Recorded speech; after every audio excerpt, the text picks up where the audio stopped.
ಮಾನ್ಯ ಮುಖ್ಯಮಂತ್ರಿ ಸಿದ್ದರಾಮಯ್ಯನವರನ್ನು ಬೆಂಬಲಿಸಿ ಬೃಹತ್ ಸ್ವಾಭಿಮಾನ ಸಮಾವೇಶ. ಸಮಾಜದ ಕನಸುಗಾರ ಶ್ರೀ ಸಿದ್ದರಾಮಯ್ಯನವರಿಗೆ ಆದರದ ಸುಸ್ವಾಗತ. ದಿನಾಂಕ 5-10-2024. ಸ್ಥಳ ಮಾನ್ವಿ. ಸ್ವಾಗತ ಕೋರುವವರು ಕಾಂಗ್ರೆಸ್ ರಾಜ್ಯ ಯುವ ಮುಖಂಡ ರವಿ ಬೋಸ್ರಾಜ್. ಬನ್ನಿ ಬೆಂಬಲಿಸಿ ಪ್ರಜಾಪ್ರಭುತ್ವದ ಉಳಿವಿಗೆ ಧನಿಗೂಡಿಸಿ.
ಕಲ್ಯಾಣ ಕರ್ನಾಟಕದಲ್ಲಿ ಖಾಲಿ ಇದ್ದ 1,09,000 ಹುದ್ದೆಗಳಲ್ಲಿ 79,000 ಹುದ್ದೆ ಭರ್ತಿ ಮಾಡಿದ್ದೇವೆ. ಉಳಿದಿದ್ದನ್ನು ಕೂಡ ಭರ್ತಿ ಮಾಡಲಾಗುವುದು ಎಂದು ಮುಖ್ಯಮಂತ್ರಿ ಸಿದ್ದರಾಮಯ್ಯ ಅವರು ಘೋಷಿಸಿದರು. ಮೊಟ್ಟಮೊದಲ ಬಾರಿಗೆ ಆರಂಭಿಸಲಾದ ವೈಭವದ ಸಿಂಧನೂರು ದಸರಾ ಉತ್ಸವವನ್ನು ಉದ್ಘಾಟಿಸಿ ಮುಖ್ಯ ವೇದಿಕೆಯಲ್ಲಿ 1,695.85 ಕೋಟಿ ವೆಚ್ಚದ ರಾಯಚೂರು ಕಲ್ಮಲ ಜಂಕ್ಷನ್ನಿಂದ ಸಿಂಧನೂರು ಬಳಿ ಬಳ್ಳಾರಿ ಲಿಂಗಸುಗೂರು ರಸ್ತೆವರೆಗಿನ 78.45 ಕಿಲೋಮೀಟರ್ ಉದ್ದದ ರಸ್ತೆ ಕಾಮಗಾರಿಯನ್ನು ಉದ್ಘಾಟಿಸಿ ಮಾತನಾಡಿದರು. ದಸರಾ ಯಾವುದೇ ಒಂದು ಜಾತಿ ಒಂದು ಧರ್ಮಕ್ಕೆ ಸೀಮಿತವಾದ ವೈಭವವಲ್ಲ. ಇದು ಸರ್ವ ಜನಾಂಗದ ಸಂಭ್ರಮದ ಹಬ್ಬ. ಅಂಬಾದೇವಿ ಕೂಡ ಚಾಮುಂಡೇಶ್ವರಿಯ ಅವತಾರ. ಇದು ಸಾಂಸ್ಕೃತಿಕ ಹಿರಿಮೆ ಮತ್ತು ಚರಿತ್ರೆಯನ್ನು ಸಾರುವ ಹಬ್ಬ ಎಂದರು. ತಾಯಿ ಅಂಬಾದೇವಿ ಮತ್ತು ಚಾಮುಂಡಿ ತಾಯಿಯ ಕೃಪೆಯಿಂದ ರಾಜ್ಯದಲ್ಲಿ ಮಳೆ ಬೆಳೆ ಉತ್ತಮವಾಗಿದೆ. ಜಲಾಶಯ ಕೆರೆ ಕಟ್ಟೆಗಳು ತುಂಬಿವೆ. ಹೀಗಾಗಿ ಈ ಬಾರಿ ಸಮೃದ್ಧಿ ಕಾಣಲಿದ್ದೇವೆ ಎನ್ನುವ ನಂಬಿಕೆ ನನಗಿದೆ ಎಂದರು. 371 ಜಾರಿಗಾಗಿ ಕಲ್ಯಾಣ ಕರ್ನಾಟಕದ ಎಲ್ಲಾ ಜಾತಿ ಧರ್ಮದ ಮಂದಿ ಒಟ್ಟಾಗಿ ಹೋರಾಟ ನಡೆಸಿದರು. ಈ ಜನ ಹೋರಾಟದ ಬೆನ್ನಿಗೆ ನಿಂತು ಮಲ್ಲಿಕಾರ್ಜುನ್ ಖರ್ಗೆ ಅವರು 371 ಜಾರಿ ಮಾಡಿಸಿದರು ಎಂದು ವಿವರಿಸಿದರು. 371 ಜಾರಿಯಾಗಿ ದಶಮಾನೋತ್ಸವ ಪ್ರಯುಕ್ತ ನಾವು ಕಲಬುರಗಿಯಲ್ಲಿ ವಿಶೇಷ ಕ್ಯಾಬಿನೆಟ್ ನಡೆಸಿ ಅದೊಂದೇ ದಿನ 11,770 ಕೋಟಿ ಯೋಜನೆಗಳಿಗೆ ಮಂಜೂರಾತಿ ನೀಡಿದ್ದೇವೆ ಎಂದು ಮುಖ್ಯಮಂತ್ರಿಗಳು ವಿವರಿಸುತ್ತಿದ್ದಂತೆ ನೆರೆದಿದ್ದ ಜನತೆ ಜೋರು ಚಪ್ಪಾಳೆಯ ಜೊತೆಗೆ ಸ್ವಾಗತಿಸಿದರು. ನಾನು ಬಜೆಟ್ನಲ್ಲಿ ಕಳೆದ ವರ್ಷ 3,000 ಕೋಟಿ, ಈ ವರ್ಷ 5,000 ಕೋಟಿಯನ್ನು ಕಲ್ಯಾಣ ಕರ್ನಾಟಕದ ಅಭಿವೃದ್ಧಿಗೆ ಘೋಷಿಸಿದ್ದೇನೆ. ಪ್ರಾದೇಶಿಕ ಅಸಮಾನತೆ ಸರಿದೂಗಿಸುವ ಕಾರಣಕ್ಕೆ ಕಲ್ಯಾಣ ಕರ್ನಾಟಕದಲ್ಲಿ ಖಾಲಿ ಇದ್ದ 1,09,000 ಹುದ್ದೆಗಳಲ್ಲಿ 79,000 ಹುದ್ದೆ ಭರ್ತಿ ಮಾಡಿದ್ದೇವೆ. ಉಳಿದಿದ್ದನ್ನು ಕೂಡ ಭರ್ತಿ ಮಾಡಲಾಗುವುದು ಎಂದು ಇದೇ ಸಂದರ್ಭದಲ್ಲಿ ಘೋಷಿಸಿದ ಸಿಎಂ ಸಿದ್ದರಾಮಯ್ಯ ಅವರು ಇದೆಲ್ಲ ಸಾಧ್ಯವಾಗಿದ್ದು 371 ಯಿಂದ. ಇದನ್ನು ಜಾರಿಗೆ ಸಹಕರಿಸಿದ ಸೋನಿಯಾ ಗಾಂಧಿ, ರಾಹುಲ್ ಗಾಂಧಿ ಅವರನ್ನು ನಾವೆಲ್ಲ ಸ್ಮರಿಸಬೇಕು ಎಂದರು. ಗ್ಯಾರಂಟಿಗಳಿಂದಾಗಿ ಬೇರೆ ಅಭಿವೃದ್ಧಿಗೆ ಹಣ ಇಲ್ಲಂತ ಬಿಜೆಪಿ ಅಪಪ್ರಚಾರ ಮಾಡ್ತಿದ್ದಾರಲ್ಲ, ಹಾಗಿದ್ರೆ ಈಗ ಉದ್ಘಾಟಿಸಿದ 1,695 ಕೋಟಿ ಹಣ ಎಲ್ಲಿಂದ ಬಂತು? ಒಂದೇ ವಿಶೇಷ ಕ್ಯಾಬಿನೆಟ್ನಲ್ಲಿ 11,770 ಕೋಟಿ ಕಾಮಗಾರಿಗೆ ಅನುಮೋದನೆ ಕೊಟ್ವಲ್ಲ, ಇದೆಲ್ಲ ಹೇಗಾಯ್ತು ಹೇಳ್ರಪ್ಪ ಎಂದು ವ್ಯಂಗ್ಯವಾಡಿ ಬಿಜೆಪಿಯನ್ನು ಪ್ರಶ್ನಿಸಿದರು.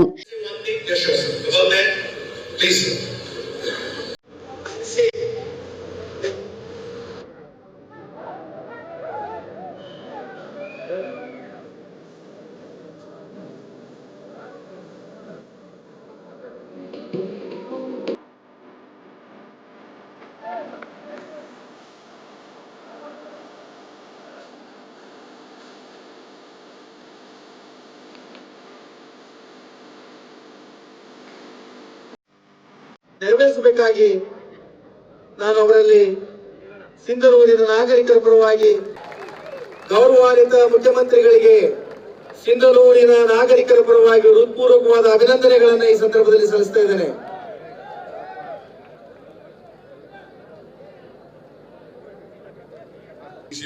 ಜೆ ಬಂದ್ಮೇಲೆ ಈಗಾಗಲೇ ಮಾತಾಡಿದ್ದಾರೆ. ಅನೇಕ ಜನ ಡಾಕ್ಟರ್ಗಳಾಗಿದ್ದಾರೆ, ಅನೇಕ ಜನ ಇಂಜಿನಿಯರ್ಗಳಾಗಿದ್ದಾರೆ. ಈಗ ನೋಡಿದ್ರಿ ನೀವು ಸನ್ಮಾನ ಮಾಡಿದ್ರು.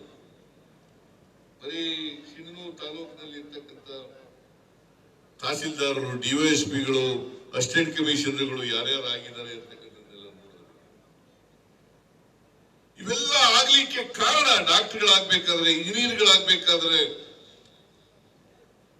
ಟೀಚರ್ಗಳಾಗಬೇಕಾದ್ರೆ, ಪ್ರೊಫೆಸರ್ಗಳಾಗಬೇಕಾದ್ರೆ 371 ಜೆ ಮಾಡೋದ್ರಿಂದ ನಿಮ್ಮ ಭಾಗಕ್ಕೆ ಹೆಚ್ಚು ಜನ ಆಗ್ಲಿಕ್ಕೆ ಸಾಧ್ಯ ಆಯ್ತು.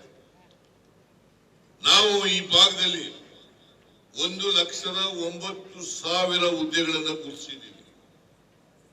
ಇದರಲ್ಲಿ ಈಗಾಗಲೇ ಸುಮಾರು 79,000 ಹುದ್ದೆಗಳನ್ನ ಭರ್ತಿ ಮಾಡಿದ್ದೇವೆ.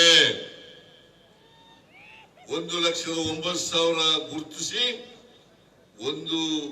79,000 ಹುದ್ದೆಗಳನ್ನು ಭರ್ತಿ ಮಾಡಿದ್ದೇವೆ.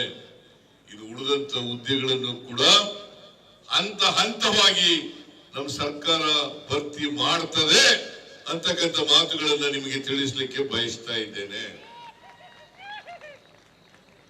ಒಟ್ಟಾರೆಯಾಗಿ ನಿರುದ್ಯೋಗ, ಶಿಕ್ಷಣ, ಆರೋಗ್ಯ, ಮಾಲ್ನ್ಯೂಟ್ರಿಷನ್ ಮತ್ತು ಅಭಿವೃದ್ಧಿ ಈ ಭಾಗದಲ್ಲಿ ಆಗಬೇಕು. ಈ ಭಾಗನೂ ಕೂಡ ಹಳೆ ಮೈಸೂರು ಭಾಗದಷ್ಟೇ ಅಭಿವೃದ್ಧಿ ಆಗಬೇಕು. ಈ ಭಾಗನೂ ಕೂಡ ಮಂಗಳೂರು, ಉಡುಪಿ ಅಷ್ಟೇ ಅಭಿವೃದ್ಧಿ ಆಗಬೇಕು ಅನ್ನೋ ಉದ್ದೇಶದಿಂದ ಇದನ್ನ ಮಾಡಿರ್ತಕ್ಕಂಥದ್ದು. ಇದಕ್ಕೆ ಹೋರಾಟ ಮಾಡಿದಂಥವ್ರಿಗೆಲ್ಲರಿಗೂ ಕೂಡ ನಾನು ಗೌರವವನ್ನ ಸಲ್ಲಿಸಲಿಕ್ಕೆ ಬಯಸ್ತಾ ಇದ್ದೇನೆ.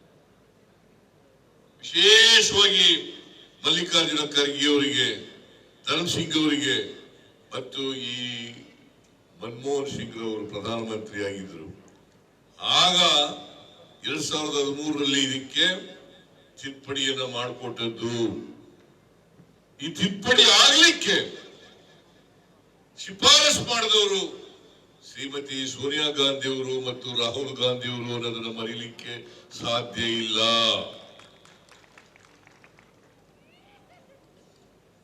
ಇದನ್ನ ನಿಮಗೆ ತಿಳಿಸ್ಲಿಕ್ಕೆ ಬಯಸ್ತಾ ಇದ್ದೇನೆ. ಜೊತೆಗೆ ಇವತ್ತು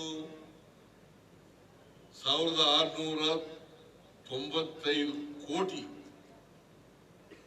85 ಲಕ್ಷ 1,695 ಕೋಟಿ ಸುಮಾರು 78.45 ಕಿಲೋಮೀಟರ್ ಉದ್ದ ಸಿಂಧನೂರು, ಮಾನ್ವಿ, ರಾಯಚೂರು ಗ್ರಾಮೀಣ ಜನಪದದ್ದು ಇವೆಲ್ಲ ಕೂಡ ಈ 3 ತಾಲೂಕಿನಲ್ಲಿ ಹಾದು ಹೋಗ್ತಕ್ಕಂಥ ರಸ್ತೆ.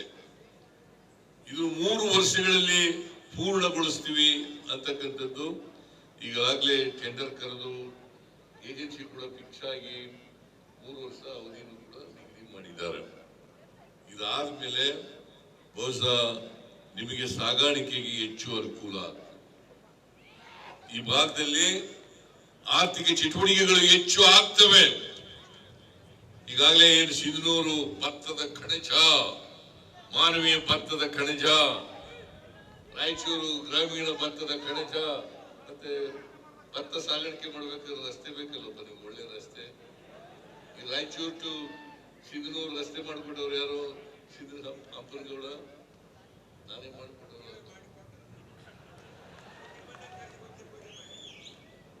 ಈಗಲೂ ನಾನೇ ಬುದ್ಧಿ ಪೂಜೆ ಮಾಡಿದ್ದೇನೆ.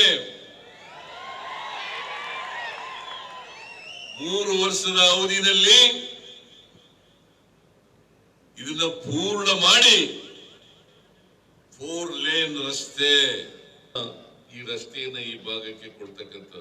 ನನಗೆ ಬಹಳ ಜನ ಏನಪ್ಪಾ ಅಂತಾರೆ, ಗ್ಯಾರಂಟಿ ಯೋಜನೆಗಳನ್ನು ಜಾರಿ ಮಾಡ್ಬಿಟ್ಟು ದುಡ್ಡಿಲ್ಲ. ಮತ್ತೆ ಇದೇನಾಯ್ತು?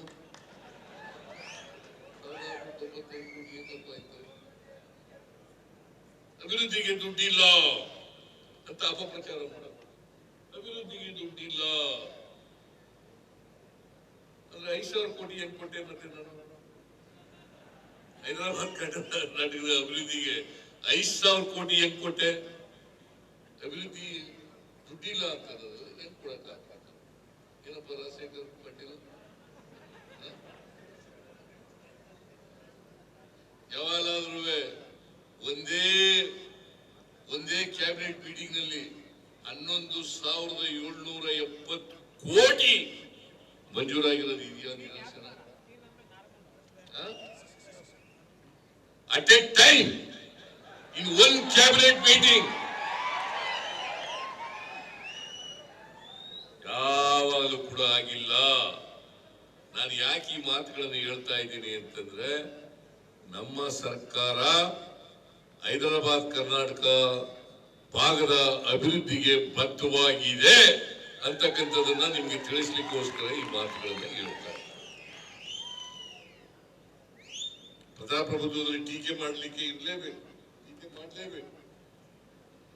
ಅದೇ ಪ್ರಜಾಪ್ರಭುತ್ವದ ಜೀವಾಳ.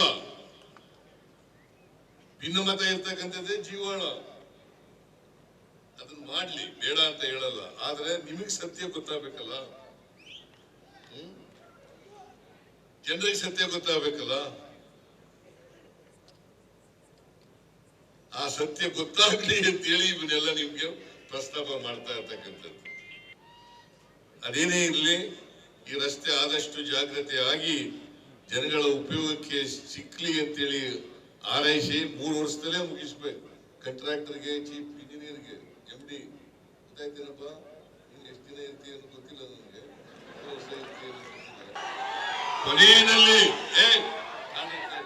ಕೊನೆಯಲ್ಲಿ ನಾನು ಸೆಪ್ಟೆಂಬರ್ 17ನೇ ತಾರೀಕು ಘೋಷಣೆ ಮಾಡಿದ್ದೀನಿ. ಈ ಹೈದರಾಬಾದ್ ಕರ್ನಾಟಕ ಅಭಿವೃದ್ಧಿಗೆ ಒಂದು ಸಚಿವಾಲಯವನ್ನ ಮಾಡ್ತೇನೆ ಅಂತಕ್ಕಂಥ ಮಾತುಗಳನ್ನ ಹೇಳಿದ್ದೆ.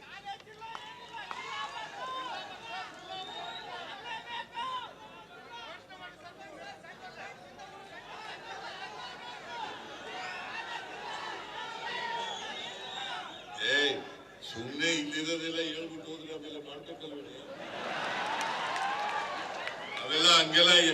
ಅವೆಲ್ಲ ನೋಡೋಣ. ಆಮೇಲೆ ಇಲ್ಲಿ ಒಂದು ಮನವಿ ಕೊಟ್ಟಿದ್ದಾರೆ. ಏನಪ್ಪಾ ಅಂತಂದ್ರೆ, ಕೆಲವು ದೋಷಗಳಿದಾವೆ, ಅವೆಲ್ಲ ಸರಿಪಡಿಸಿ ಅಂತ ಮಾತುಗಳನ್ನ ಹೇಳಿದ್ದಾರೆ. ಆ ದೋಷಗಳನ್ನ ಸರಿಪಡಿಸ್ತಕ್ಕಂಥ ಕೆಲಸವನ್ನ ನಮ್ಮ ಸರ್ಕಾರ ಮಾಡ್ತದೆ ಅಂತಕ್ಕಂಥ ಮಾತುಗಳನ್ನ ಹೇಳಲಿಕ್ಕೆ ಬಯಸ್ತೇನೆ. ಈಗ ಸಿಂಧನೂರು ಜಿಲ್ಲೆ ಮಾಡಬೇಕು ಅಂತ ನಾನು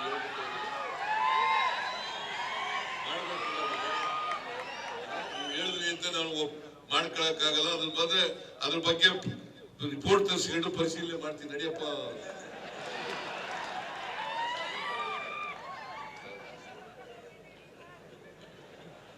ಇಷ್ಟನ್ನ ಪ್ರಸ್ತಾಪ ಮಾಡಿ ನಿಮ್ಮೆಲ್ಲರಿಗೂ ಕೂಡ ದಸರಾ ಹಬ್ಬ ನಾಡ ಹಬ್ಬ, ದಸರಾ ಹಬ್ಬ ಜನರ ಹಬ್ಬ.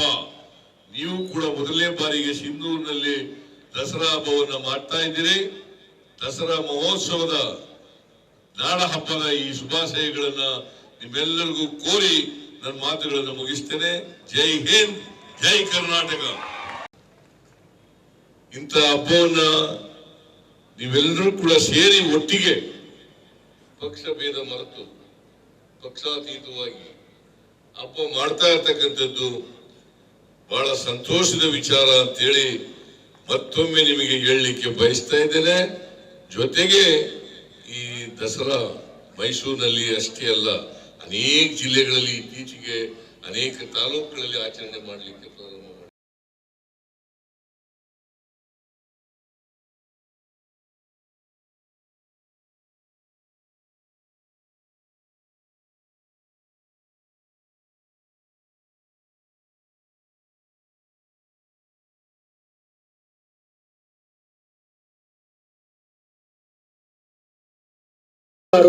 ಸನ್ಮಾನ ಕಾರ್ಯಕ್ರಮ ನಡೀತಾ ಇದೆ. ಅಂದಿನಿಂದ ಇಂದಿನವರೆಗೂ ಯಾವುದೇ ನೇಮಕಾತಿಯಲ್ಲಿ ತೊಡಕುಗಳು ಉಂಟಾದಲ್ಲಿ 371J ಹೈದರಾಬಾದ್ ಕರ್ನಾಟಕ ವಿಶೇಷ ಮೀಸಲಾತಿಗೆ ಧ್ವನಿಯನ್ನು ಎತ್ತುವಂತಹ ಈ ಭಾಗದ ಒಬ್ಬ ಹೋರಾಟಗಾರರಲ್ಲಿ ಒಬ್ಬರಾಗಿರ್ತಕ್ಕಂಥ ಸನ್ಮಾನ್ಯ ಶ್ರೀ ರಜಾಕ್ ಉಸ್ತಾದ್ ಸರ್ ಅವರಿಗೆ ಪ್ರೀತಿಯ ಪೂರ್ವಕ ಸನ್ಮಾನ ಕಾರ್ಯಕ್ರಮ ನಡೀತಾ ಇದೆ.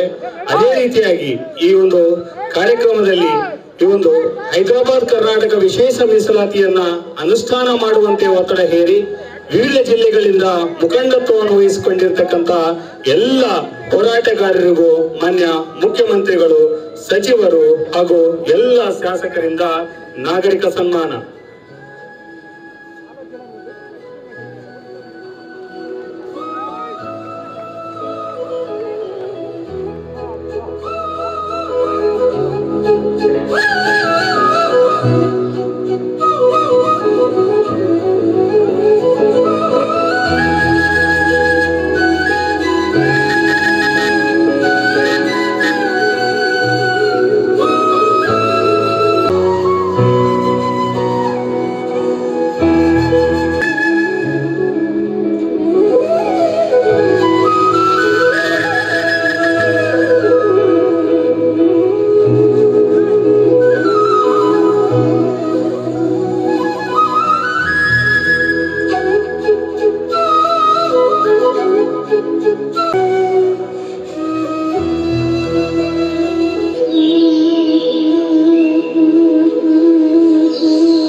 ಎಲ್ಲ ಸಾಧಕರಿಗೆ ಹಾಗೂ ಸನ್ಮಾನಿಸಿದವರಿಗೆ ಆಸನಗಳಲ್ಲಿ ನಾವು ಆಸೀನರಾಗಬೇಕಾಗಿದೆ ಕೇಳ್ಕೊಳ್ತಾ ಇದ್ದೇನೆ. ಬಹಳಷ್ಟು ಜನ ನಿಂತ್ಕೊಂಡಿದ್ದೀರಿ, ದಯಮಾಡಿ ಅಲ್ಲಿ ಕಾಲಿನ ಆಸನಗಳಲ್ಲಿ ಕೂತ್ಕೋಬೇಕಾಗಿ. ಈಗ ಈ ಕಾರ್ಯಕ್ರಮದ ಕುರಿತು ನಮ್ಮ ಜಿಲ್ಲಾ ಉಸ್ತುವಾರಿ ಸಚಿವರಾದ ಶ್ರೀಯುತ ಶರಣಪ್ರಕಾಶ್ ಸಿಂಧನೂರು ಶಾಸಕರಾದ ಹಂಪನಗೌಡ ಬಾದರ್ಲಿ ಅವರು ಅಧ್ಯಕ್ಷತೆ ವಹಿಸಿದ್ದ ವೇದಿಕೆಯಲ್ಲಿ ಜಿಲ್ಲಾ ಉಸ್ತುವಾರಿ ಸಚಿವರಾದ ಶರಣಪ್ರಕಾಶ್ ಪಾಟೀಲ್, ಕಾನೂನು ಸಚಿವರಾದ ಎಚ್.ಕೆ. ಪಾಟೀಲ್, ವಿಜ್ಞಾನ ಮತ್ತು ತಂತ್ರಜ್ಞಾನ ಸಚಿವರಾದ ಬೋಸರಾಜು ಸೇರಿ ಕೊಪ್ಪಳ ಮತ್ತು ರಾಯಚೂರು ಜಿಲ್ಲೆಯ ಶಾಸಕರು, ಸಂಸದರು, ವಿಧಾನ ಪರಿಷತ್ ಸದಸ್ಯರು, ಮುಖಂಡರುಗಳು ಉಪಸ್ಥಿತರಿದ್ದರು.